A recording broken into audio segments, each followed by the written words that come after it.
Hello, you beautiful bastards, and welcome to my so-called show. When it comes to great storytelling and filmmaking that packs a punch, Shane Meadows is one director that never fails to deliver. He's a man who doesn't fuck about and never sugarcoats his movies for fear it will offend. And the movie I'm re-reviewing is no exception.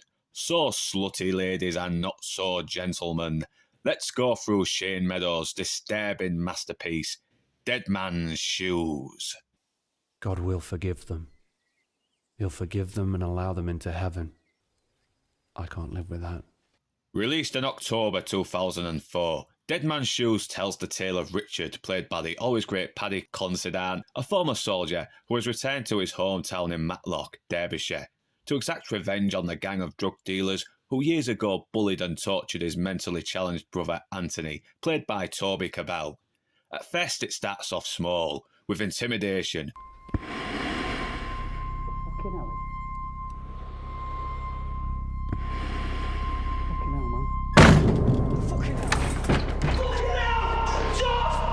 Breaking in, stealing their drugs, which leads to a great payoff, by the way, and spraying graffiti on them when they're asleep. We had an agreement, no pissing about. Right? Hey, well, who's done that, you twat?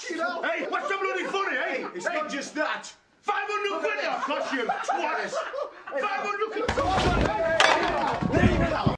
But after their leader, Sonny, played by Gary Stretch, confronts Richard, Richard lets him know he's after blood, and he won't stop until he gets it. Yeah?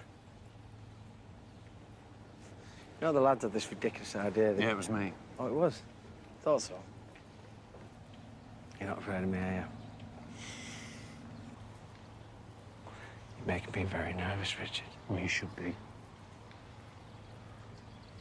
If I were you, I'd get in that fucking car and I'd get out of here, man. And I'd gather them goonies and get whatever you've got and come with me. Because I'm gonna fucking hit you all. I don't like being threatened, Richard. I'm not threatening you, mate. It's beyond fucking words. I watched over you when you were asleep, and I looked at your fucking neck, and I was that far away from slicing it. You're fucking there, mate. So get in that car and fuck off. What I like about Shane Meadows is he never resorts to any pretentious, over-stylized camera angles. He's a man with a more humble approach to movie making, which keeps his films looking more grounded.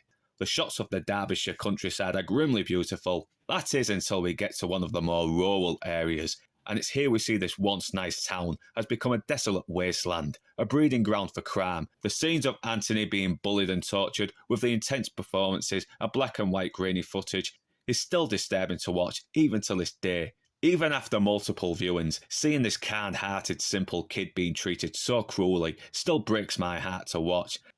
But despite the story being about Richard's revenge, it's the gang led by Sonny that gets the most focus. We see what they go through as their arrogance turns to sheer terror, and their situation to stay alive becomes more desperate. And with the bodies dropping one by one, it becomes apparent to the remaining members that they are well and truly fucked. It's a well fleshed out story that sees the revenge aspect start off tame before slowly escalating into a full-on killing spree. Paddy Considine, who also wrote the film with Meadows, is on beast mode as Richard, a man with nothing to lose, and is very much not the same guy he was before he left for the army. He's living in an abandoned farm, sleeping on hard services, but is also skilled in using his environment to his advantage, deploying psychological warfare, which he uses to both intimidate and mock Sonny and his gang members, making them suffer the way they made Anthony suffer, breaking them down one by one before finishing them.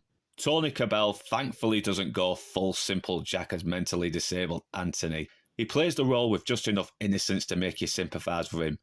Both he and Paddy convince his brothers, and the scenes of them together does add some humanity to the nihilism, but as we learn more of their relationship, we start to see hints that Richard may not have been the best brother he knew he could have been.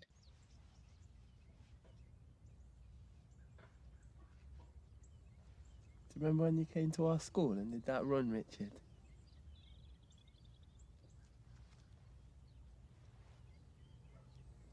I do, yeah. Good day that was, wasn't it? Mm. You was the best. You earned the most money, didn't you? 300 quid, I think. Do you remember when you played football? I do, yeah. He was the best then as well, weren't you? Who was that little lad who kept showing his arse whenever he got the ball? That's Michael. Michael Parks. They just wanted to hold my hand, didn't they, mate? Yeah, didn't they? They all held your hand. I didn't. No, you didn't. Don't need to, do I? Credit also goes to Neil Bell, Stuart Wolfenden, Paul Sadut, Seamus O'Neill, and Gary Stretch as the gang members, as they do actually come across as people who have had some history together. They portray them more as real people and not two-dimensional villains, almost to the point they become sympathetic once the situation becomes desperate. And occasionally, they do bring some much-needed humour to the proceedings, which thankfully doesn't dilute the dark and serious tone. And thanks to the actors improvising in certain scenes, their interactions do come across more organic. I love English cock. Do you? You guys are really tasty spunk. She knows what's what. Dirty cow. But it's the introduction of Mark, played by Paul Hurstfield, that takes the movie into a surprising turn. He's a former friend of Sonny and his gang, disgusted by the way Anthony was treated, but guilt-ridden for not doing anything about it. Hurstfield does a great job in the role, and he really does come across as someone who has moved on, got married, raised a family, and is trying to lead an honest life. But like the others, his past is about to catch up with him. What did you do to him? What did you do?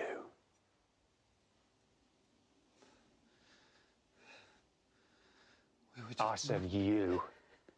What did you fucking do, not them cunts?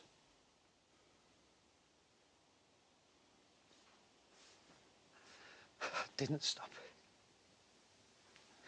Didn't stop it. Well, I wish you had. Because you'd have stopped a lot of carnage.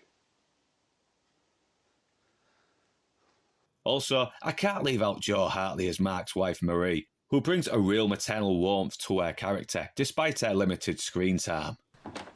Hi, can I help you? Hello, love. Is Mark about? No, he's just gone out with the lads, actually. Oh, that's a shame. Can I tell him who's calling? Yeah, my name's Richard. I'm an old friend of his from years ago.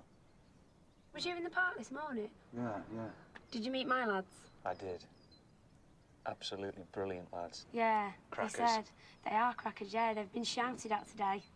All right. Yeah, because they came back with a mask and a knife, so I was a bit upset, to be honest. It was blunt. I know, but it's a bit irresponsible, isn't it?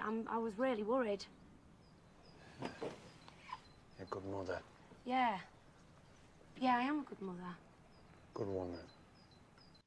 And after Richard's encounter with Mark's wife and kids, it leads him to realise how his obsession with vengeance may have dehumanised him, and that he himself may also be to blame for what happened to Anthony.